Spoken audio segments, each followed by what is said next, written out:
नमस्कार प्रेक्षकांनो, आजच्या एपिसोडमध्ये इथे आता काही करून ईश्वरीला त्या टेम्पोतून बाहेर पडायचं असतं आणि त्या जागेवरून सुद्धा. आणि ती आपला मोबाईल बघत असते. मोबाईल त्या गुंड माणसाच्या जवळच असतो. टेबलवरती आपला मोबाईल बघून ईश्वरी खूपच जास्त घाबरते. जर तिचा मोबाईल तिच्याजवळ असता तर तिला काही लोकांना इन्फॉर्म करता आलं असतं. म्हणजे इथे तिच्या बहिणीला असू दे, अर्णवला असू दे, आकाशला असू दे किंवा पोलिसांना असू दे.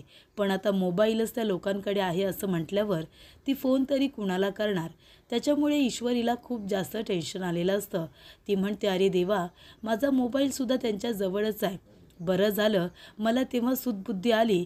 तेव्हा मी खरा माल वेगळ्या टेम्पोने आकाश सरांना आणि त्याचबरोबर माझ्या बहिणीला नम्रताला घेऊन पाठवलं आणि हा खराब माल मी या टेम्पोमधून घेऊन आले होते. तेव्हाच मला या सगळ्या प्लॅनची प्रचिती आली होती. तेव्हा प्रेक्षकांनो, ईश्वरीला आठवत असतं की कशा पद्धतीने तिने हा प्लॅन तयार केला होता. इथे आता बॉक्स जेव्हा ती टेम्पोमध्ये लोड करते तेव्हा ती घरामध्ये येते आणि म्हणत असते की तुम्ही सगळ्यांनी ऐका, आता आपल्याला एक प्लॅन करायचा आहे. तेव्हा ईश्वरी म्हणते की मी आता जो टेम्पोमध्ये माल घेऊन जाते ना, जे बॉक्स घेऊन जाते ते खराब बॉक्सेस आहेत. आणि आता मी इथून गेल्यानंतर थोड्या वेळानंतर इथे आकाश सर येतील. आकाश सर आणि ताई जो आपला चांगला बॉक्स आहे ना, जी चांगली मिठाई आहे ती वेगळ्या टेम्पोमधून ऑफिसला घेऊन जातील. तेव्हा इथे सुप्रिया म्हणत असते, अगं पण तू खरा बॉक्स आता का घेऊन जात नाही आहेस? आपण रात्रभर जागून इथे आता दुपारपर्यंत काम करून नवीन मिठाई बनवली आहे ना, मग तू ताजी मिठाई घेऊन जा ना, जे नवीन बॉक्सेस आहेत. तेव्हा इथे ईश्वरी म्हणत असते, आई अगं एक गोष्ट तुझ्या लक्षात येते का? काल रात्री आपण मेहनतीने एवढी मिठाई तयार केली आणि आपण घरामध्ये नाही येतोय तर आपली मिठाई पूर्णपणे खराब करण्यात आली. त्याच्यावरती पेट्रोल टाकण्यात आलं, बरोबर ना? मग आता नक्कीच मला असं वाटते की कुणीतरी अशी व्यक्ती आहे ज्याला आपला जो काही मिठाईचा माल आहे तो आता ऑफिसपर्यंत पोचू द्यायचं नाही आहे. तेव्हा मिठाईचे बॉक्सेस आपल्याला जे चांगले आहेत ना ते आता सुखरूपरित्या ऑफिसपर्यंत पोचवायचे आहेत. आणि मला आत्तासुद्धा असं वाटतंय की ती व्यक्ती आत्तासुद्धा आपला माल खराब करण्याचा प्रयत्न करेल. आणि त्या व्यक्तीला माहिती आहे की ऑफिसमध्ये डिलिव्हरी मीच घेऊन जाईन, त्याच्यामुळे नजर ही माझ्यावरतीच ठेवण्यात आली असेल. म्हणून हा खराब झालेला माल मी टेम्पोमधून घेऊन जाणार आहे. आणि मग तिथे जर त्या मालाला खराब करण्यात आलं तर खराबच माल वाया जाईल ना, आणि चांगला माल सुखरूपरित्या नमुताई बरोबर ऑफिसमध्ये पोहोचेल. बरोबर की नाही आई?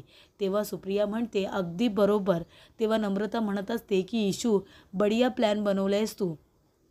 तेव्हा इथे ईश्वरी म्हणते, आणि जसं मला वाटतंय तसं काही झालं नाही तर मी सुखरूपरित्या ऑफिसला पोचेन आणि तिथे मी नमुताईची आणि आकाश सरांची वाट बघत थांबेन, बरोबर ना? पण जर त्या माणसांनी परत आपण बनवलेला सगळा इथे माल, जे काही मिठाईचे बॉक्सेस आहेत ते खराब करण्याचा प्रयत्न केला तर मग मात्र आपलं नुकसान होता कामा नये. म्हणून खराब मालच वाया गेला पाहिजे आणि चांगला माल नमुताई आणि आकाश सरांबरोबर सुखरूपरित्या ऑफिसला पोचला पाहिजे. कारण ज्या व्यक्तीने आपल्या आधीचे इथे मिठाईचे डबे खराब केलेत ना, ती पुन्हा काही ना काहीतरी करण्याचा प्रयत्न करू शकते, हे इशूला आधीच कळलं होतं. तेव्हा इथे आता आत्या म्हणत असते की इशू, तू काळजीच करू नको, सगळं काही व्यवस्थित होईल. तेव्हा ईश्वरी म्हणते, पण आपला हा प्लॅन आपल्या चौघींमध्येच राहिला पाहिजे, दुसरं कुणालाही काही कळता कामा नये. तेव्हा इथे तिची आत्या म्हणते, जयू आत्या, तू अजिबात काळजी करू नको इशू, आपला माल आता जे काही मिठाईचे चांगले बॉक्सेस आहेत ना ते व्यवस्थितरित्या ऑफिसपर्यंत पोचतील. त्यानंतर प्रेक्षकांनो, ईश्वरी म्हणत असते की बाप्पा, बरं झालं मला योग्य वेळी तुम्ही सद्बुद्धी दिली आणि हा खराब माल मी टेम्पोमधून घेऊन आले. आता मी इथे आले याचा अर्थ सुखरूपरित्या नमुताई आणि आकाश सर दोघेजण आता सगळा चांगला माल, जे काही चांगल्या मिठाईचे बॉक्सेस आहेत ते ऑफिसला घेऊन जातील, असं इकडे आता ईश्वरीला वाटतं. पण आता माल तर सुखरूपरित्या ऑफिसला पोहोचला असेल, पण मलासुद्धा आता ऑफिसला जाणं जास्त गरजेचं वाटतंय. तेव्हा ती तिथून पळ काढत असते. तेव्हा ईश्वरी आता त्या टेम्पोमधून हळूच बाहेर पडत असते. तिने आपली बॅग इथे टेम्पोमध्ये ठेवून ती आता दुसऱ्या दाराच्या बाजूने ती उतरलेली असते, जेणेकरून त्या गुंड माणसांनी तिला बघू नये म्हणून. ती आता दुसऱ्या बाजूने उतरण्याचा प्रयत्न करत असते. त्या लोकांकडेच तिचं लक्ष असतं, जेणेकरून तिला बघू नये यासाठी ती हळूवारपणे उतरलेली असते. पण तिला आता जाताना काही करून तिचा मोबाईल घेऊन सुद्धा जायचं असतं आणि ती माणसं बरोबर दारापाशीच बसलेले असतात आणि टेम्पो मात्र त्यांनी आतमध्ये लावलेला असतो. त्यानंतर प्रेक्षकांनो, इथे ईश्वरी एक काम करते. तिथे एक तेलाचा डब्बा असतो. तो डब्बा ती उचलते आणि ती डब्बा आता बाजूला घेऊन येते आणि तो विरुद्ध दिशेला जोरात फेकून देते. विरुद्ध दिशेला फेकून दिल्यानंतर इथे ते गुंड लोक म्हणतात, काय रे, कोण आहे रे तिकडे? आणि ते लोक आता मागच्या बाजूला बघायला जात असतात की तिकडे कसला आवाज आला, त्या बाजूला नक्की कोण आहे ते बघण्यासाठी ते लोक धावत पळत मागच्या बाजूला जातात. तेव्हा ईश्वरी आता पुढे धावत येते आणि टेबलवरती त्या गुंड माणसाने जो काही तिचा मोबाईल ठेवलेला असतो तो मोबाईल ती आता आधी उचलते आणि मोबाईल घेऊन ती पळून जाणार असते. त्यानंतर प्रेक्षकांनो, इथे आता अर्णव आपली गाडी घेऊन आलेला असतो. तर इथे ईश्वरीने आता मजाकमध्ये तिने आपल्या कामाचं लोकेशन पाठवलेलं असतं. ती ज्या रस्त्याने येणार असते त्या रस्त्याचं आता लोकेशन पाठवलेलं असतं. त्यामुळे इथे अर्णव ते लोकेशन चेक करत आता त्या ठिकाणी पोचण्याचा प्रयत्न करत असतो. तर इथे नम्रता खूप टेन्शनमध्ये असते. तेवढ्यातच तिथे आकाश येतो आणि म्हणत असतो की नम्रता, आपण एक काम करूया का, आपण कॉफी वगैरे घेऊया, नाहीतर चहा? तेव्हा नम्रता म्हणते, नाही नको, मला काही नको आहे, मी इशूची इथे वाट बघते. त्यानंतर आकाश म्हणतो की नम्रता, आल्यापासून मी बघतोय तू कसला तरी विचार करतेस आणि ह्या मिठाईंच्या डब्यांमधून तू लांबसुद्धा होत नाही आहेस. त्या डब्यांना तू एकटं सोडत नाही आहेस का? काय झालं आहे? काही प्रॉब्लेम आहे का? तेव्हा नम्रता म्हणते, नाही सर, काही प्रॉब्लेम नाही आहे. ते डबे आलेत ना मिठाईचे, ते मी सगळे व्यवस्थित लावायला सांगितलेत आणि इशू अजून आलेली नाही आहे, तिचीसुद्धा मी वाट बघते, बाकी काही नाही. तेव्हा आकाश म्हणतो, डोंट वरी, आता काळजी करू नको, मिठाईचे बॉक्सेस ऑफिसमध्ये आले, आता तू अजिबात चिंता करू नको. आता त्याला काही कुणी करणार नाही आहे, कारण ते डबे व्यवस्थित चेक झालेत. आता जर कुणी काही प्रॉब्लेम केला तर मग ते लगेचच पकडले जातील. त्यानंतर प्रेक्षकांनो, इकडे लावण्य आलेली असते. लावण्य आता ARला शोधत असते आणि तिचं लक्ष जातं तर तिथे ईश्वरीने बनवलेल्या मिठाईचे सगळे बॉक्सेस आलेले असतात. ते मिठाईचे बॉक्सेस इथे आता लावण्यात आलेले असतात. तेव्हा लावण्य म्हणत असते की हे मिठाईचे बॉक्सेस इथे काय करतायत? याचा अर्थ मिठाई ऑफिसला पोचली. मग जर मिठाई इथे पोचले तर ती ईश्वरी देसाई कुठे आहे, असं आता लावण्य म्हणत असते. तेव्हा लावण्याचं लक्ष जातं तर तिथे आकाश आणि इथे ईश्वरीची बहीण नम्रता दोघेजण एकमेकांबरोबर बोलत असतात. त्या दोघांना असं एकत्र बोलताना बघून इथे आता लावण्याला खूप जास्त राग येतो. लावण्य म्हणत असते, अच्छा, म्हणजे इथे ती ईश्वरी दिसत नाही आहे, पण मात्र इथे नम्रता आणि आकाश दोघे जण एकमेकांबरोबर बोलत आहेत. याचा अर्थ ही नम्रता तर मिठाईचे बॉक्सेस घेऊन आलेली नाही आहे ना. त्यानंतर प्रेक्षकांनो, इथे ईश्वरी त्या गुंड माणसांना फोन करत असते आणि ती जात असताना इथे आता आकाश तिला म्हणत असतो की लावण्या, बघितलंस ना, मिठाईची सगळी ऑर्डर कंप्लीट झालेली आहे आणि सगळे बॉक्सेससुद्धा आलेले आहेत. बघ, तुला जर चेक करायचे असतील ना तर तू चेक करू शकतेस. तेव्हा इथे लावण्य म्हणत असते, नाही, त्याची गरज नाही आहे, मिठाई तर तयार झाली आहे, मिठाईचे बॉक्सेससुद्धा आलेत आणि तसंही मिठाई तू चेक केली असशीलच ना, बरोबर ना, त्याशिवाय तू इथे घेऊन आलेला नाही आहेस, त्याच्यामुळे मिठाई चांगलीच असणार, माझा तुझ्यावरती पूर्ण विश्वास आहे. तेव्हा लावण्य म्हणते, by the way Akash, AR कुठे आहे? तेव्हा इथे आकाश म्हणतो, नाही, मला माहिती नाही आहे की दादा कुठे आहे, असेल इथेच कुठेतरी. तेव्हा इथे आता नम्रताला लावण्याचा खूप राग येतो आणि लगेचच नम्रता बाजूला तिथून निघून जाते. तेव्हा इथे लावण्य म्हणत असते की ठीक आहे, AR कुठे आहे ते मी शोधून काढते. तेव्हा इथे आता पिऊन आलेले असतात. ते म्हणत असतात की मॅडम, ह्या पेपरवरती तुमच्या सह्या हव्या आहेत. तेव्हा लावण्य म्हणते, हो ठीक आहे, मी सह्या तर करते, पण मला सांगता का AR कुठे आहे? ARला बघितलं का? ऑफिसमध्ये आहे का? त्याच्या केबिनमध्ये आहे. तेव्हा इथे प्रेक्षकांनो, तो एम्प्लॉई म्हणत असतो की इथे तर मी अर्णव सरांना मगाशी गाडी घेऊन कुठेतरी जाताना बघितलं, कुठे गेले ते माहिती नाही आहे, पण गाडी घेऊन ते इथून बाहेर पडले. तेव्हा लावण्य म्हणत असते की AR गाडी घेऊन ऑफिसमधून बाहेर पडलाय, नक्की मग AR कुठे गेला असेल? तर इथे नम्रता आणि आकाश दोघेजण असतात. ते दोघेजण बॉक्सेस बघत असतात, कारण बॉक्सपासून इथे आता ईश्वरी नसल्यामुळे नम्रता काही बाजूला होत नसते, कारण त्यांची एवढी मोठी ऑर्डर कोणीतरी कॅन्सल होण्यासाठी त्याच्यावरती पेट्रोल टाकलेलं असतं. त्यामुळे इथे ईश्वरी येईपर्यंत नम्रता आता बॉक्सेसपासून काही बाजूला हटत नसते. एकदाच इथे बॉक्सेस सगळ्यांना देऊ दे आणि चांगली मिठाई लोकांना खाता येऊ दे, यासाठी इथे आता नम्रता त्या बॉक्सपासून काही बाजूला होत नाही. तर प्रेक्षकांनो, इथे ईश्वरीने आपला मोबाईल घेतलेला असतो आणि ईश्वरी म्हणत असते की हे बघा, प्लीज प्लीज दादा मला जाऊ द्या, प्लीज मला इथे थांबून ठेवू नका, मला अर्जंट ऑफिसला पोचायचं आहे, प्लीज दादा मला जाऊ द्या. तेव्हा इथे अर्णव आपल्या गाडीतून आता येत असतो. लोकेशन चेक करत करत तो आता त्या ठिकाणी पोचण्याचा प्रयत्न करत असतो. तेव्हा इथे ती माणसं म्हणतात, ते गप्प बस, जास्त आरडाओरडा करू नकोस, कळलं ना. आता तुला संध्याकाळपर्यंत इथून जायचं नाही आहे, रात्रीपर्यंत तुला इथेच थांबायचं आहे, मग नंतर तुला सोडलं जाईल. तोपर्यंत शांत राहायचं, अजिबात आरडाओरडा करायचा नाही, कळलं का तुला. तेव्हा इथे प्रेक्षकांनो, आता ईश्वरी म्हणत असते, का पण तुम्ही मला काय इथे घेऊन आलात, प्लीज मला जाऊ द्या. तेव्हा ते गुंड लोक आता हाताची घडी घालून तिच्याकडेच बघत असतात, तिला घाबरवत असतात. ईश्वरी म्हणत असते की हे बघा दादा, असं करू नका, मला जाऊ द्या, तिथे ऑफिसमध्ये सगळेजण माझी वाट बघत असतील. तेव्हा इथे ते माणसं म्हणतात, नाही, तुला कुठेही जाता येणार नाही आहे, रात्रीपर्यंत तुला इथेच ठेवण्यात येणार आहे, कळलं का. चल आता तिथे गुपचूप बस, उगाच आरडाओरडा करू नकोस आणि इथे आमच्याही डोक्याला उगाच त्रास देऊ नकोस. तेव्हा ईश्वरी म्हणत असते, नाही नाही, मला जाऊ द्या इथून. आणि ईश्वरी आता धावत पडायला लागते. त्यानंतरला ते लोक आता तिच्याकडे बघून हसत असतात, कारण ती जोरात इथे जो शटर बंद केलेला असतो तो वाजवत असते आणि म्हणत असते की कोण आहे का, प्लीज मला वाचवा, कोण आहे का तिकडे, वाचवा वाचवा. तेव्हा ते गुंड माणसं म्हणतात, अरे वाचवा रे हिला, गप्प बसायला सांगा. तेव्हा ईश्वरी म्हणते, कोण आहे का बाहेर, प्लीज मला वाचवा, मला मदतीची गरज आहे. तेव्हा इथे अर्णव आता त्या ठिकाणी आलेला असतो, ज्या ठिकाणचं लोकेशन इथे त्याला आता ट्रेस झालेलं असतं. जेव्हा इथे ईश्वरी आता पोचलेली असते, शेवटचं लोकेशन तिथलंच त्याला मिळालेलं असतं. त्यानंतर इथे अर्णव म्हणत असतो की ईश्वरी इथे आहे, मी सिंदूर इथे कशी काय असेल, ती जर इथे असेल याचा अर्थ नक्कीच काहीतरी गडबड आहे, मला आता बघायला हवं, सगळ्यात आधी तर मला ईश्वरीला शोधायला हवं. त्यानंतर प्रेक्षकांनो, इथे आता ईश्वरी स्वतःला वाचवण्याचा, प्रोटेक्ट करण्याचा परिपूर्ण प्रयत्न करत असते, पण शेवटीला तिथे आता अर्णव आलेला असतो. अर्णव आता इथे ईश्वरीचा जीव वाचवणार असतो. त्यानंतर इथे ईश्वरी त्या लोकांना आता मोठा दांडू घेते आणि मारण्याचा प्रयत्न करत असते. तेव्हा तो माणूस दांडू पकडतो आणि म्हणत असतो, काय गं, तुझी इतकी हिंमत की तू आम्हाला मारशील, तेव्हा आता गुपचूप बसायचं, आमच्यासमोर तुझा टिकाव नाही लागणार, त्याच्यामुळे शांतपणे राहायचं, इथे अजिबात आरडाओरडा करू नकोस, त्याचा उपयोग होणार नाही आहे आणि आम्ही तुला काही करणार नाही, घाबरू नकोस, फक्त तुला रात्रीचं सोडणार. तेव्हा इथे ईश्वरी त्यांना बघूनच आता घाबरते. ईश्वरी म्हणत असते, का करताय तुम्ही असं, प्लीज मला जाऊ द्या.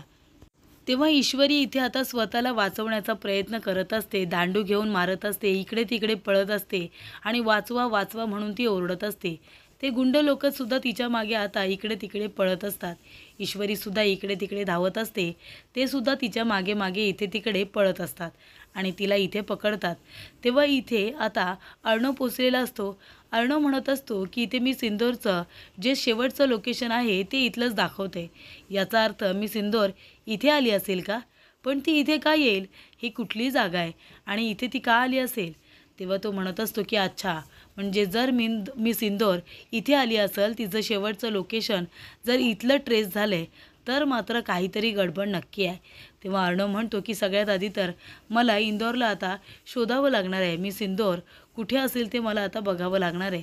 तेव्हा प्रेक्षकांनो, इथे ईश्वरी म्हणत असते, सोडा सोडा मला, प्लीज सोडा दादा, सोडा, मला जाऊ द्या, तिथे सगळेजण ऑफिसमध्ये माझी वाट बघत असतील, मला जाऊ द्या. पण ते लोक तिला काही सोडायला तयार नसतात. रागाने तिचा हात पकडतात आणि तिला ओरफडत आणून इथे एका बाजूला फेकून देतात. तेव्हा इथे ईश्वरी आता धाडकन जमिनीवरती कोसळलेली असते. तेव्हा ईश्वरी रडायला लागते. ती म्हणत असते, आई गं वाचवा मला, सोडा दादा, मला जाऊ द्या घरी, आई माझी वाट बघत असेल, सगळेजणच इथे टेन्शनमध्ये आले असतील, प्लीज मला जाऊ द्या, तुम्ही का मला इथे घेऊन आलात, जाऊ द्या ना मला माझ्या घरी. तेव्हा इथे ते लोक आता चौघेही उभे राहिलेले असतात आणि ईश्वरीला हसत असतात. तेव्हा ईश्वरी कळवळत असते. ती आपल्या हातावरती आता जोरात पडलेली असते. हाताला तिच्या खूप जास्त मार लागलेला असतो. त्यामुळे प्रेक्षकांनो, इथे ईश्वरी आता खूपच जास्त घाबरलेली असतानाच, ती रडत असतानाच, खाली पडलेली असतानाच त्या ठिकाणी आता अर्णव आलेला असतो. अर्णव आल्यानंतर काय मग, अशी हिरोसारखी एंट्री अर्णवची झालेली असते म्हणजे अमिताभ बच्चन ज्या पद्धतीने इथे एंट्री घेतात त्या पद्धतीने इथे आता एंट्री घेतलेली असते अर्णवने. अर्णव आता शटर वरती करतो आणि त्या गोडाऊनमध्ये तो आलेला असतो. गोडाऊनमध्ये अर्णव आल्यानंतर ते लोक काही अर्णवला ओळखत नाही. ते लोक आता आश्चर्यचकित झालेले असतात. तेव्हा इथे ईश्वरी अर्णवला बघते. अर्णवला बघितल्यानंतर ईश्वरी फारच खुश होते. ईश्वरी म्हणत असते की अर्णव सर. अर्णवला तिथे बघितल्यानंतर ईश्वरीला फारच आनंद झालेला असतो. कारण प्रेक्षकांनो ईश्वरीला माहिती असतं आता काहीही झालं तरीसुद्धा अर्णव मला वाचवणारच या गुंडांच्या तावडीमधून. आणि त्यामुळे इथे ईश्वरी फारच खुश झालेली असते. तेव्हा इथे अर्णवला बघितल्यानंतर ती लगेचच म्हणते की अर्णव सर. आणि उठून ती धावत पळत अर्णवकडे येत असताना त्या 2 गुंड माणसांनी तिचा हात पकडलेला असतो. तेव्हा इथे ईश्वरी म्हणत असते की सोडा सोडा मला दादा सोडा.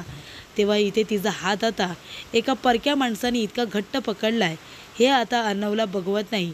अर्णव म्हणत असतो ए सोड तिला आणि आधी सगळ्यात आधी हात सोड तिचा. तेव्हा इथे ईश्वरी त्याच्याकडे बघायला लागते. तेव्हा तो गुंड माणूस म्हणतो नाही सोडणार जा काय करशील तू.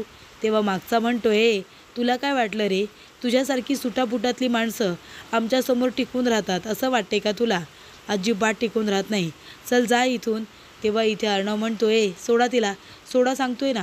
तेव्हा तो म्हणतो ए नाही सोडणार चल काय काय करणार काय आहेस तू. हे बघ तुला आत्ताच आम्ही सांगतोय तू इथे थांबू नकोस कारण तू आम्हाला चौघांना इथे आता काय ऐकणार नाही आहेस असं वाटते का तुला. आम्ही 4 जण तुला पुरून उरू त्याच्यामुळे आता शहाणपणा करू नकोस. आताच्या आता इथून आलायस तसा निघून जा जा. तेव्हा इथे अर्णवला तर राग येतो कारण जो बोलत असतो त्यानेच ईश्वरीचा हात आता घट्ट पकडलेला असतो. जे काही करायचं आहे ते कर जा इथं तर आता ह्या मुलीला सोडणार नाही.